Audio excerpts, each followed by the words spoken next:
All right, welcome back, POE students. Today we are calculating truss forces, which is pretty cool stuff. This is stuff that a mechanical engineer or a civil engineer would be doing. We're going to be analyzing the internal forces of essentially a bridge with some loads put on it. So some background information. When you compress something, when an object is under compression, that means that that object is being squeezed. Okay, when something is under tension, that means it is being stretched and the forces point away from that object. We're going to assume that all the pieces of the bridge are under tension, which means the forces are going to be pulling away from them, and that'll make more sense later on. Okay, so a truss is basically a bridge type shape with a bunch of pieces that they call slender members that are strong in a certain direction, and they're put together by welds or by gusset plates. There's a gusset plate right here. You can see that. It's a plate which is kind of bolted on. Okay, so we're going to be looking at at semi-simple trusses. If I have just a box, okay, and it's connected by pins, you apply a force to the side, it will the box will rack or it'll get pushed over. However, if you put a diagonal member there, okay, you start forming triangles, and triangles are very strong shapes. And you push and you apply that same force, it'll no longer rack. It'll hold its shape. Okay, so our bridges are going to be composed of a bunch of triangles, which is handy because we just learned how to deal with forces in triangles and things like that. So strangely enough. A little bit of review. There are pin connections and roller connections. These are external connections to the bridge. So these are only on the outside of the bridge, nothing internal. And so, well, at least that we're going to be treating as such. So a pin connection, if you remember, can withstand up and down forces and left and right forces. A roller connection can only provide force in one direction. So when you take a pin connection, you replace it with two reaction forces, and when you have a roller, you replace it with one reaction force. So some basic assumptions when we analyze these, we're going to look at idealized situations. Every piece of the bridge is perfectly straight. All loads are applied at the joints. Okay, all the joints are pinned, and we're not going to be replacing the internal forces with reaction forces. But anyway, they're frictionless. The bridge itself has no weight, which is a bad assumption, but it simplifies things greatly. And members can only experience tension or compression forces. Okay. And if we made these assumptions on designing a real bridge, we could run into problems. But we're just looking at this from the beginning. So this is where we start. Okay. The first thing is, can we even figure out the forces that are going on in a bridge? Is it statically determinate? Okay. The equation to see if we can even figure it out is this 2j equals m plus r, and this is on your formula sheet. 2j equals m plus r, where j is the number of joints, m is the number of members, and r is the number of external reaction forces. Okay, so let's look at this one here. So if the left side is equal to the right side, then the truss or whatever is considered statically determinate. Okay, if the left side does not equal the right side, and that means it's indeterminate, it means we can't solve it. Okay, I'm only going to give you determinate ones that solve, because otherwise we're wasting our time. But let's look to see if this one is determinate or indeterminate. Okay, can we solve it or can't we? So does the left side equal the right side? So J. J in this case is the number of joints. So there's 1 joint, 2 joints, 3 joints, and 4 joints. So on the left side of the equation, we have 2 times 4. Okay. And on the right side of the equation, we've got M, the number of members. The CD is one member, CD. 2, 3, 4, and 5. So I've got 5 members. Okay. Now here I've got a pinned connection. Okay, that's 2 reaction forces. And over here I've got another pinned connection. That's also 2 reaction forces. Okay, so what I get is 2 times 4 is equal to 8, which is equal to 5 plus 4, which is 9. So the left side does not equal the right side. So what could I do? I need to lose either a member or a reaction force. All right, well, I can't really lose any of my members. If I can lose a reaction force, maybe that'll work. So if I change this pin to a roller, that'll bring me down 1 reaction force. And now I'd have 2 times 4, okay, equals 5 plus 3, okay? And now it'll work, all right? Okay, so how we're going to solve the truss, and that means we're going to figure out the internal stress on every member. We're going to find the reaction forces and the internal forces. So we're going to figure out how much stress each of these pieces is under. We're going to solve the truss. And to do this, we're going to use our equilibrium equations, where basically the torques have to cancel. So clockwise is equal counterclockwise, just like before. Okay, we're just basically putting together what we've already learned, hopefully. Okay, we're going to say that the forces in the x direction cancel, meaning my right forces equal my left forces equal my rights. Okay, the left equals rights. And we're also going to say my ups equals downs. So just to recap that, my clockwises equal my counterclockwise, my left equals my right, my up equals my downs. And that's enough to solve a determinant truss. Okay, so let's look at this truss that we've already determined is statistically determinant. Okay, we're gonna it's got 1 pin and it's got 1 roller. And we're going to hang a 500-pound weight from this point right here, okay? And so this is my bridge over troubled water. If you're a Simon and Garfunkel fan, you might get that, but otherwise don't worry about it. So this is my bridge, okay? So step 1 is to find the outside reaction forces, meaning RA, the reaction forces at A, the reaction forces at C. Okay, there are no reaction forces at B and D because it's not pinned or doesn't have a roller. Okay, and then find the internal forces, meaning how much stress is AB under, how much stress is AD under, et cetera, et cetera. Okay, so this guy is out in space in a box, okay, and he's not moving and he wants to get moving. What happens if he pushes on the top of the box? What happens to his motion? Is he going to start moving up? No, okay, because when he pushes up on the top of the box, he's also going to be pushing on the bottom of the box. Okay, so that's considered an internal force. He's part of the inside, and inside forces don't cause motion of an object. Okay, only outside forces. So here comes a rocket that's providing an outside force that'll cause him to move. Okay. So by pushing internally, all that happens is the walls get put under more stress, but it doesn't go anywhere.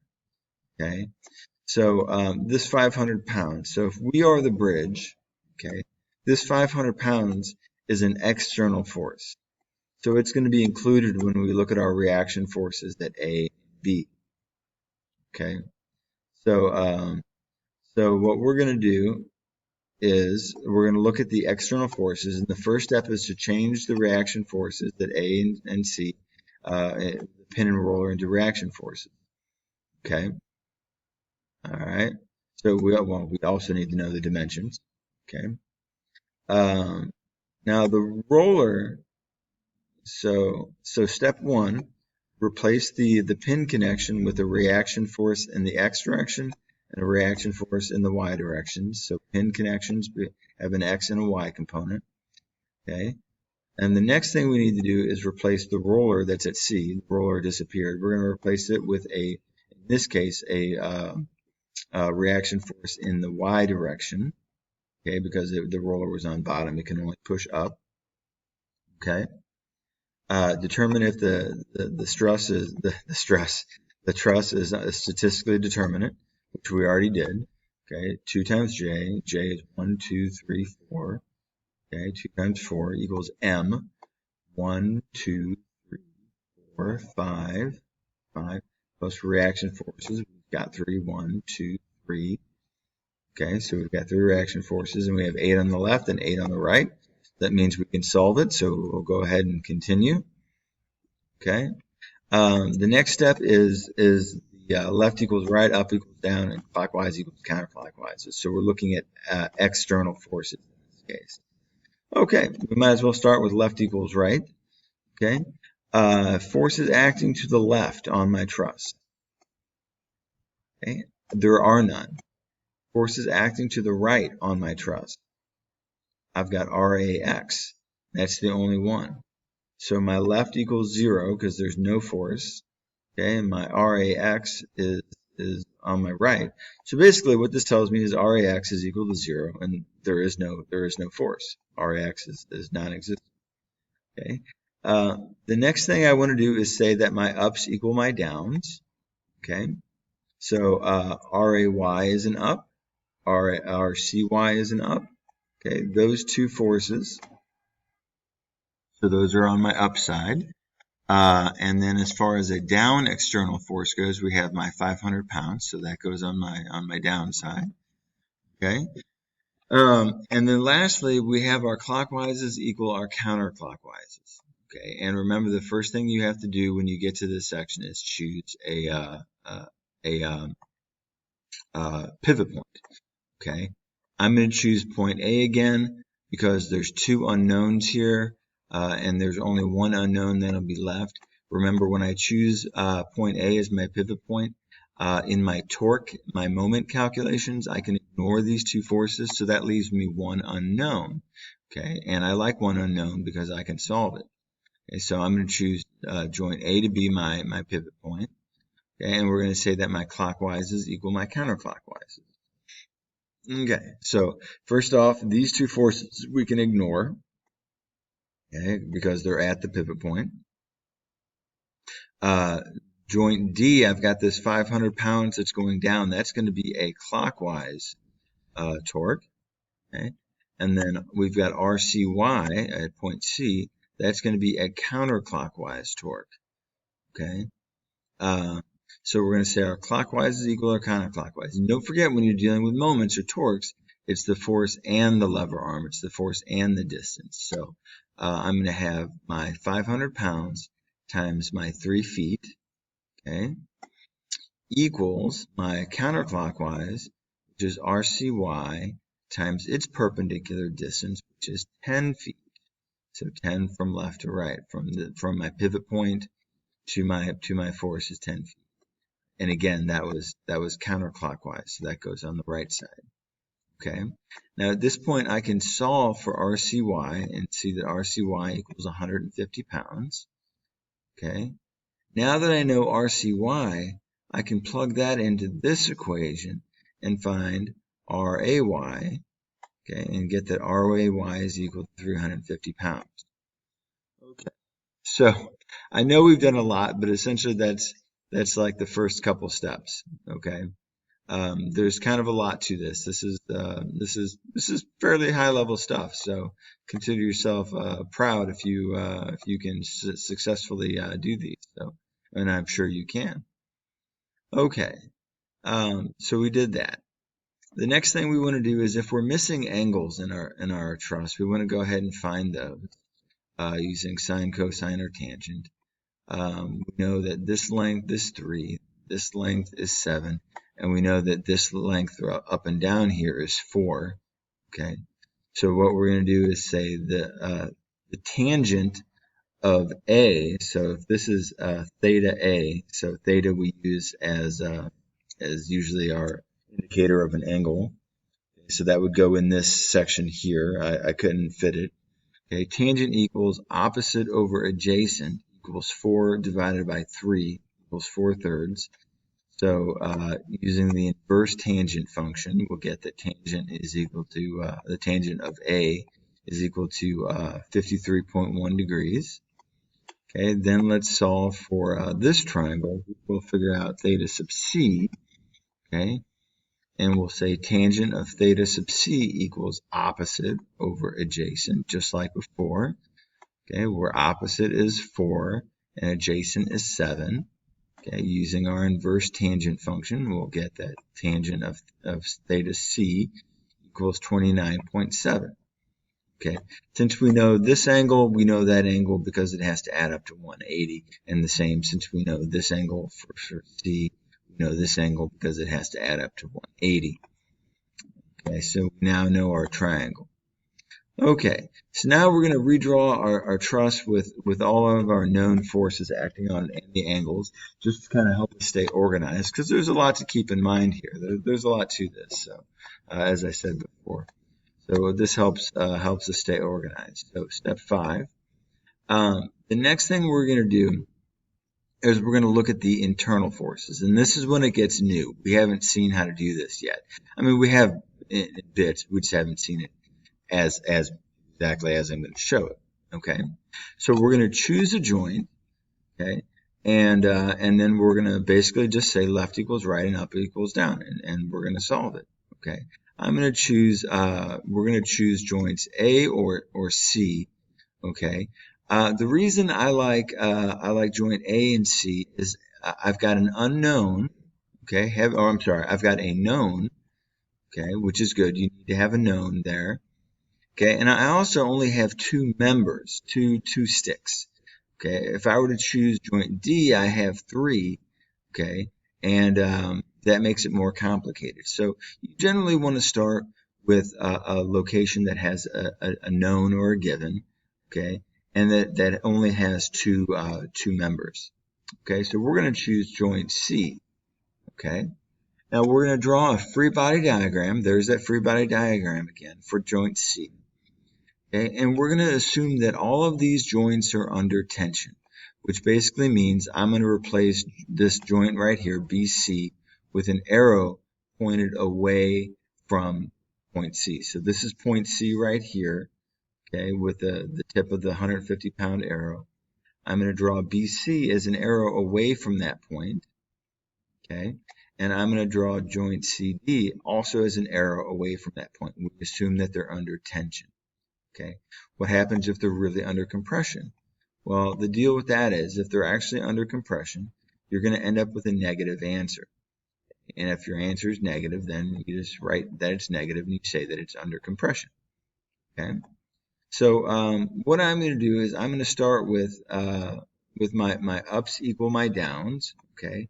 And just like before, we've got a diagonal vector here. We've got this BC vector, which is at a diagonal. We're going to break it apart into a horizontal component and a vertical component. So again, something that we've done before. All of this unit just kind of builds to get to this point. Okay, so if you didn't understand something prior to this, you probably want to go back and revisit this, and revisit that, and then come back to this. Okay, so we're going to say that the ups equals the downs. So this, I mean, it can be a little confusing here, but just do your best to stay with it. So as far as my up goes, I've got 150 pounds on my up. Okay. I also have a vertical component of BC. Okay, I have an up component of my BC. Now, if this is my angle, 29.7, this is my opposite. Okay, so this is the sine of 29.7 BC. Okay, so my ups, 150 pounds, plus the sine of 29.7, my angle, okay, 29.7 BC equals my downs. Now, I don't have any downs, so I'm just going to put 0 on that side. Now, when I solve this, I'm going to get that BC is equal to negative 303. That negative simply means that BC is under compression. And if you can picture this, pushing up on this point is going to tend to squish this member, okay? Instead of stretch it, it's going to tend to squish it. So it makes sense that this is under compression. Okay. The next thing we're going to do is say our lefts equal our rights, okay? How did I know, by the way, to start with up equals down? Okay. Well, my known was an up. Okay, so that's why I started with up equals down instead of left equals right. So just kind of some things that you'll get familiar with when you get practice these a little bit. Okay. So now we're going to say left equals right. So as far as left goes, I've got CD. Okay. I've got CD on my left side. I also have a horizontal component of BC. Okay. So because it's this is my angle here, this is my adjacent side. So SOCA TOA ka is cosine equals adjacent over hypotenuse. So this is my cosine of 29.7 times BC. Okay, I know we're going through a lot here. Just bear with me the best you can. Okay, so this is my horizontal component of BC. This is CD, and these add up to 0. Okay, now I know what BC is because I just found it. Okay, it's equal to negative 303. So when I plug that in, okay, and I'll go ahead and solve, we get that CD, okay, this horizontal member is equal to plus 263, which means it's under tension because it's positive. Okay, so we've solved point C and we figured out two members. Okay, let's choose another point. Okay, now I'm going to choose joint D because now I know that I've got two knowns there because I know 263 for CD and I know joint D. Or I know this 500 pounds. Okay, I could choose joint A and it would be perfectly fine, but I just happen to choose D. It's nice because there's no angles here, so there's none of that sine cosine business. Okay. So next we'll draw a free body diagram for joint D. Okay, we've got BD. Again, it's pointed up because it's under tension. It's pulling away from joint D. We've got AD pointed to the left, which is unknown. We've got 500, which is down, that's a given. Okay, and next we've got CD, which is pulling to the right. Now we know what CD is. Okay, that's given because we've already solved it. Okay.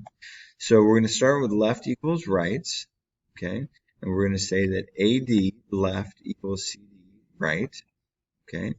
Now we know what CD is because we just solved for it. So we know that CD is equal to 263 pounds, which means AD must equal that, okay, in order for it to cancel out. So I know AD equals 263 pounds. So AD equals CD. So that was easy, okay? Next, we're going to solve for, we're going to look at the ups equal to the downs. As far as the ups go, we've got BD, okay, and we've got the down, which is 500, okay, and that's done. BD equals 500 pounds, easy peasy, okay. So let's label what's known on our diagram, okay. I forgot to label BD is equal to 500, but that's okay. All right. Next, we're going to go to joint AD because we need to find AB. We know everything except for AB, this member right here. Now, I could choose joint B if I wanted to, but that has 3 members, okay? And this only has 2 members, so it's simpler. That's why I chose joint A, okay? So what we're going to do is draw our free body diagram for point A. So at point A, we've got 350 pounds pointed up. We've got AD to the right, which we know is 263, and we've got AB pointed up at a diagonal of 53.1 degrees. Okay. Now we can choose either one of these, left equals right or up equals down. We only need to do one, and that'll solve our problem. Let's do ups equals downs. Okay. So our up is this vertical component of AB. Okay, AB has an up component and a right component. Okay, so since that up component is opposite our angle, okay, of 53.1, we use sine. So the sine of 53.1 AB, okay, plus 350, which is an up, also an up. So that's on the left side of our equation as well. It equals 0. Okay, solving that, we get that AB is equal to negative 438 pounds, which means it's under compression.